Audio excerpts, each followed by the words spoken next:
Skins have become an integral part of gaming as a whole. What used to be a market where the game itself would be the physical moneymaker for companies is now instead a market of free games with items in it that cost money. Items that don't even do anything, that are solely aesthetic. Now, just for a moment, could you imagine owning every single skin in Valorant?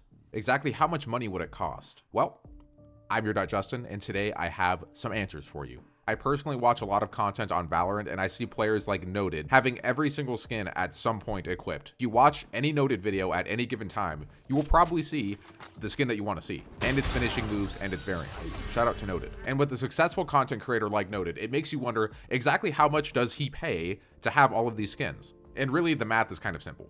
I am fucking stupid and I couldn't do it on my own, and I had to have my beautiful assistant do it for me. But drumroll please, if you owned every premium edition bundle in Valorant, the total cost would come out to $1,426.45, or 142,645 Valorant points. You could quite literally sell your used Honda and get every skin in Valorant. Of course, that wouldn't be possible because you'd have to wait for every skin to be in rotation, and they don't start reselling bundles, so you would have to buy each skin individually, which would be even more than $1,426. So we can confidently say that a lot of your favorite content creators or friends who might have all of the skins, or a majority of them, have paid over $1,000. But what if you're a gamer on a budget? It's 2021, not a lot of us have jobs anymore. A lot of us have become friends with Stimmy, and Stimmy doesn't take very good care of us. I personally don't know Stimmy. What if you owned every single non-premium edition bundle of skins? How much would that cost you? If you wanted to own every non-premium edition bundle, that would rack you up to a massive $383.75, or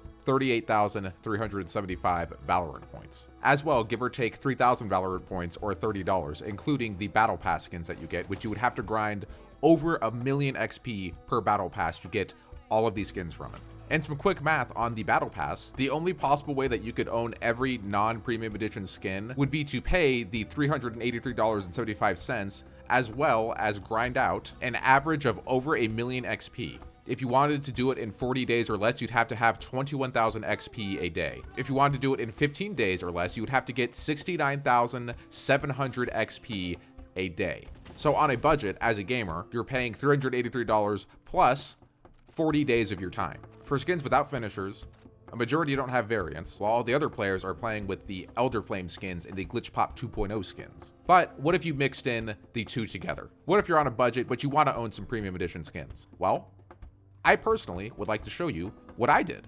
If you would have asked me with my hand on the Bible to tell you exactly how much money I spent on Valorant, I would have said, oh, I probably spent like $500, $800. But after doing the math, I've only spent $249. I spent less money than it would take to own all the non-premium edition skins. To start off, I own the Prime Vandal, which set me back 1,775 Valorant points, plus 1,000 Valorant points for both of these Battle Pass skins. I own the entire Oni set, and that set me back 7,100 Valorant points. Since you already know that I paid 1,000 Valorant points for each Battle Pass, we're just going to move on past these. This skin is horrible, by the way. Like, I can't believe they gave this out in the first Battle Pass. My BLASTX Phantom Nerf Gun Blaster cost me 2,175 Valorant points. For the Elder Flame Operator, I paid 2,475 Valorant points. Worth every penny too. This is honestly one of the coolest skins in the whole game. The only thing I kind of dislike about it is that you're shoving an ammunition box in this fucking thing's ass. Really, what I've been going off of is just getting skins on their own that I really like, but my collection and my pride and joy is with my knives. Oni Claw came with the Oni set, ugly battle pass knife,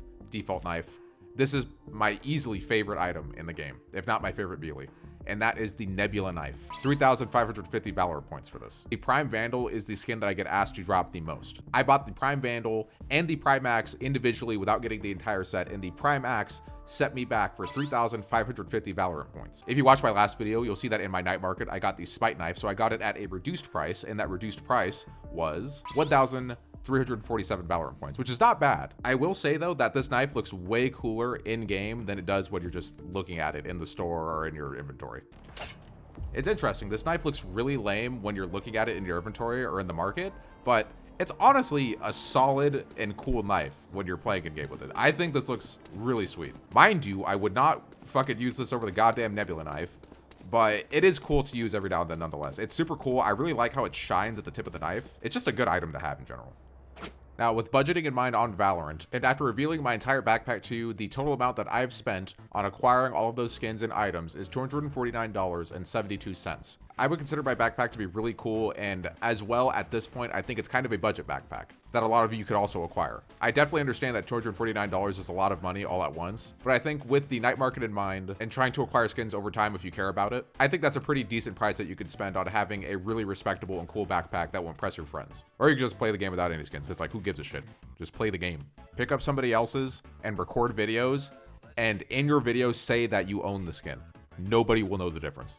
However, though, on the other end, what if you owned every single skin in Valorant? To own every single skin in Valorant, you would have to get them as they came out and not miss a single bundle. You would pay $1,810.20. But what's fascinating about this is when you look at Counter-Strike, because of the loot box system that they use, individual items can be worth as much or more than the entirety of the items that you can acquire on Valorant. In my previous night market video, I talked about how there will not be a community market and why, so you should go and check that out if you get the chance. But as a comparison, while somebody might say that the skins in Valorant are overpriced, you can take a look at Counter-Strike's market where you open loot boxes and hopefully get something that's worth a lot of money. And then if you wanted to get this item, you could just buy it directly from the community market for $400 or more a piece. If you added up the price of every single rare item in Counter-Strike, it would be exponentially more than the entirety of every skin in Valorant. And this is not to be a jab, but this is to compare the two sides of the coin here. While Valorant guarantees that you can get whatever skin you want whenever you want, you have to pay a high price for them. But on Counter-Strike, you have absolutely no say in what you get a majority of the time unless you want to pay that high price, which is even higher than Valorant's. You could get lucky and open a loot box, get a rare knife, and profit directly from it because you sell it and get the items that you actually want. Both sides of the coin have ups and downs. While a lot of people will condemn gambling, I personally think that anything in moderation is okay. It's my personal mantra that life is lived to be gambled. There's a certain amount of risk that you do in anything. Valorant is a safe bet and has no risk involved, but there's nothing to be gained from that. CSGO has a lot of risk involved and everything to gain. And to me, the night market is a response to the randomness of loot boxes and gambling that you do on Counter-Strike. The night market gives you the effect and randomness that a loot box gives you, but without the risk, and most of the time without the value. Which do you prefer? I would love to hear in the comments. If you're new here, subscribe. If you're enjoying the video, please leave a like, it helps me out. And if you made it this far into the video, our little secret, leave a comment about vegetables. I'm going to know that you got this far in the video when you type something in the comment section about vegetables. People are going to think you're crazy, but not me. That's our thing. We'll know who made it far in the video and who didn't. But yeah, to recap, you learned about how much it would cost to own every skin in Valorant. We compared Valorant and CSGO skins. I did a rundown of what I have in my backpack. And honestly, I'm just gonna ramble at this point. Need the video to be a little bit longer. This is for the real ones who made it at the end. If you've been subscribed for a while, you'll know that my entire career has been based off of being toxic, starting fights with people, you know, the overall mantra of Overwatch. And I honestly am feeling a little bit insecure right now because since I'm making the switch to Valorant content, I feel like I'm clean clearance and I'm starting with a new slate, and all these new viewers that I may or may not bring in because of this content that I'm doing being informative, I feel like people are gonna think I'm soft. Like, I'm gonna get a ton of new subscribers, and these people are going to unironically think that I'm some pussy. Like I sound like Vsauce Michael in this video. I just want you to know it is nothing like that. I'm nothing like that.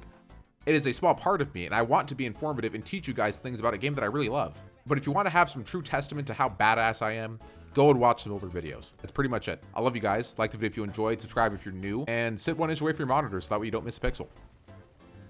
I'll see you guys in the next video.